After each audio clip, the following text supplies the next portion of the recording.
नमस्कार दोस्तों मैं नवीन कुमार अपने चैनल लैंग्वेज ऑफ प्लैनेट्स में आपका स्वागत करता हूं। दोस्तों, जन्म कुंडली में कुछ ऐसे योग भी होते हैं जिन योगों के बारे में सुनकर रोंगटे खड़े हो जाते हैं। आज एक ऐसे ही विषय पे हम चर्चा करेंगे। दोस्तों, जन्म कुंडली में यदि चंद्रमा नीच का हो और राहु के साथ हो,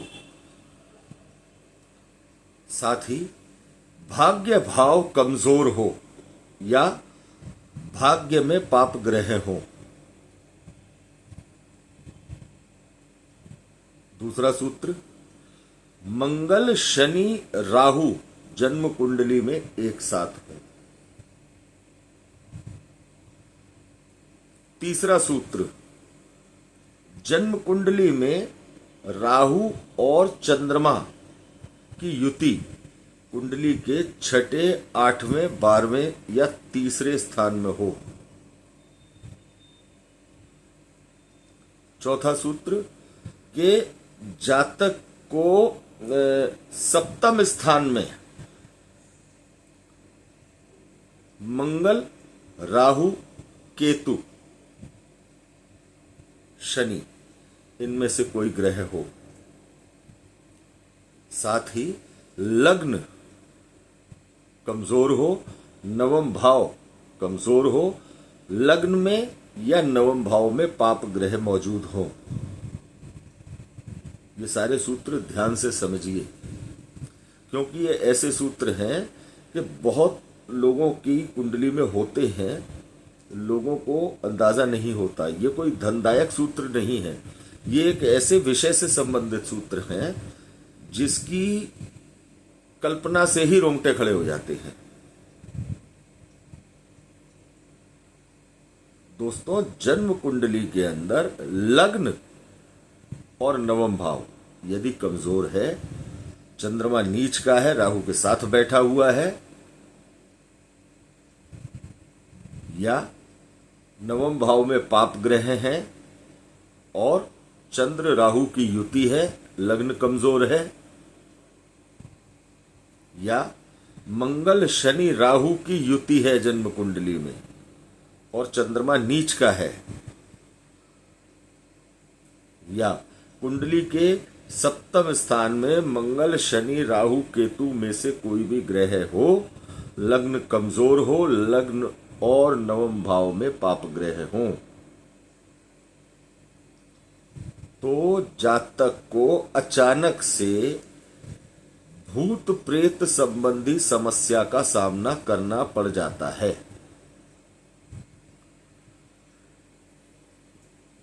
नकारात्मकता अचानक से घेर लेती है।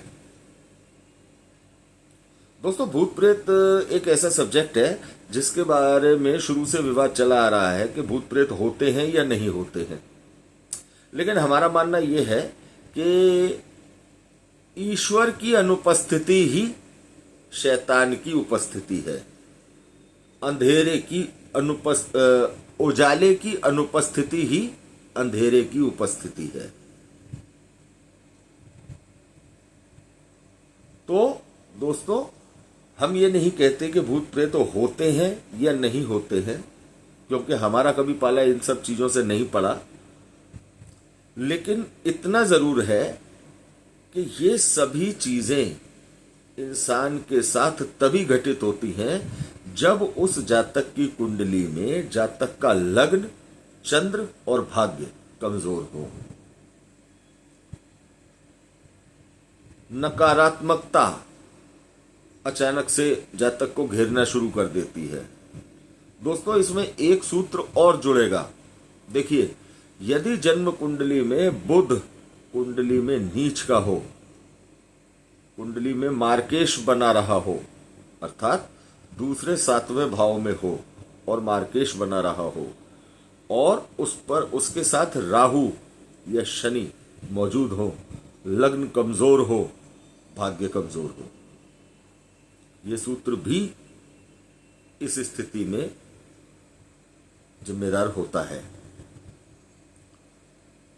दोस्तों, जातक अच्छा खासा जीवन जीने वाला जातक अचानक से मानसिक दबाव में आ जाता है, उसे परछाइयां नजर आने लगती हैं, उसे भूत प्रेतों के होने का एहसास नजर आने लगता है, अजीब अजीब घटनाएं उसके साथ होने लगती हैं, जो परिवार के लोगों को दिखाई कोई नहीं देता लेकिन उसको दिखाई देता है।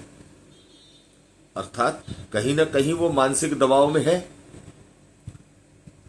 यदि किसी भी जातक के साथ इस तरह की कोई स्थिति है तो तुरंत उसकी जन्म कुंडली को जांचने की आवश्यकता है। और यदि किसी जातक की जन्म कुंडली में चंद्रमा नीच का है और उसकी राहु की दशा चल रही है या शनि की दशा चल रही है, तो जब भी राहु में चंद्रमा आ जाए, राहु की महादशा में चंद्रमा की अंतरदशा आ जाए या शनि की महादशा में चंद्रमा की अंतरदशा आ जाए, तो ऐसी स्थिति में इस तरह की परेशानी में बढ़ावा हो सकता है। एकदम से इस तरह की परेशानी जोर पकड़ सकती है।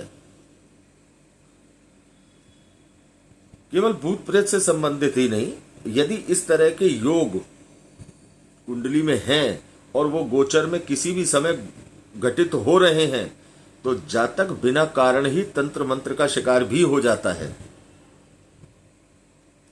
छोटा सा प्रयोग भी उसके लिए बहुत ज्यादा कष्टकारी सिद्ध हो जाता है।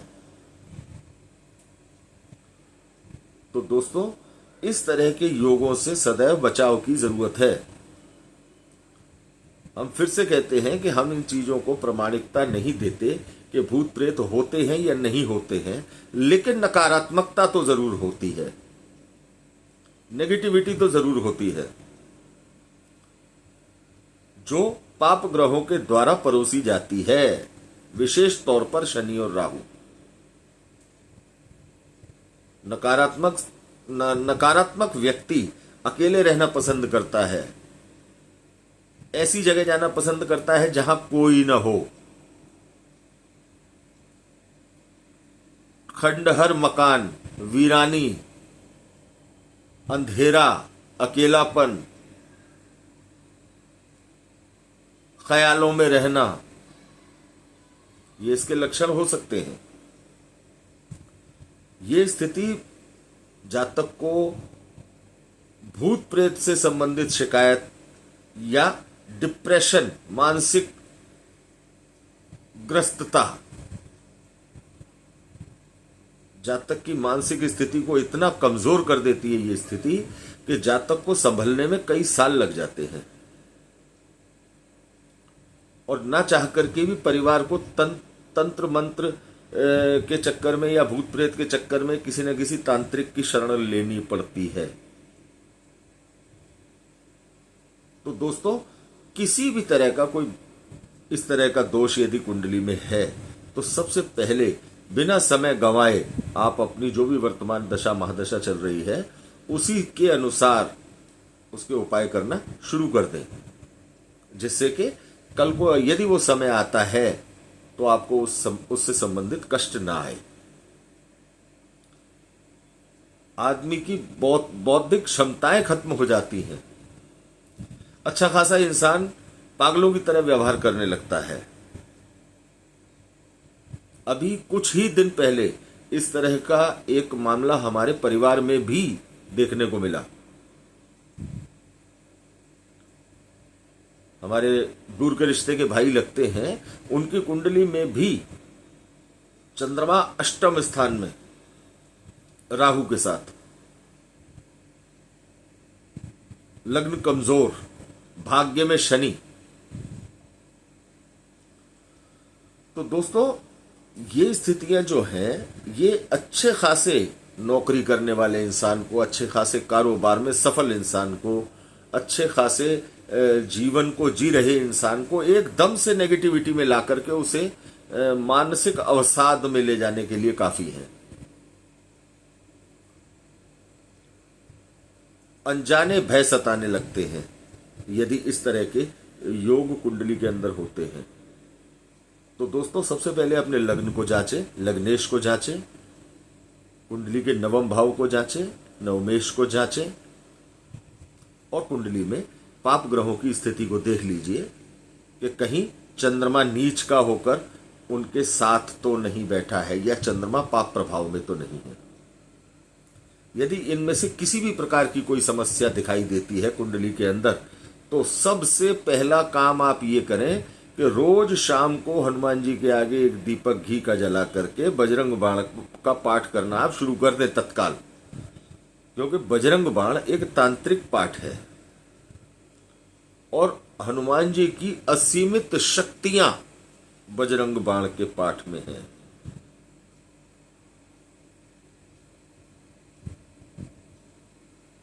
तो दोस्तों अपना ध्यान रखें, कुंडली में जांचें कि यदि इस तरह की किसी भी तरह की समस्या या इस तरह का कोई योग या कोई नकारात्मकता अगर जीवन में बनती दिखाई देती है या कुंडली में कोई इस तरह का योग बनता दिखाई देता है, तो सावधान रहें, सचेत रहें और इसका उपचार करने में देर न करें, क्योंकि इस तरह का योग जब घटित होते हैं तो इंसान को अपने जीवन में 10-20 साल पीछे खिसका देते हैं, पीछे चला जाता है इंसान, तरक्की बाधित हो जाती है, परिवार बाधित हो जाता है।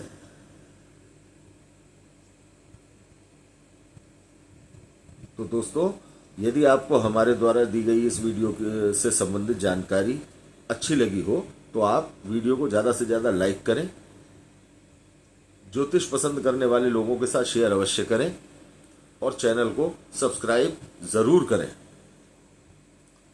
और किसी भी प्रकार की समस्या हो, निःशुल्क ज्योतिष समाधान के लिए अपना नाम, जन्म तिथि, जन्म समय, जन्म स्थान लिखकर हमारे व्हाट्सएप नंबर पर भेजें। समाधान आपको अवश्य मिलेगा, लेकिन नंबर आने पर अपने नंबर का इंतजार करें। तो दोस्तों अगले वीडियो में आपके सामने उपस्थित होंगे एक नए विषय, एक नई जानकारी के साथ। धन्यवाद दोस्तों।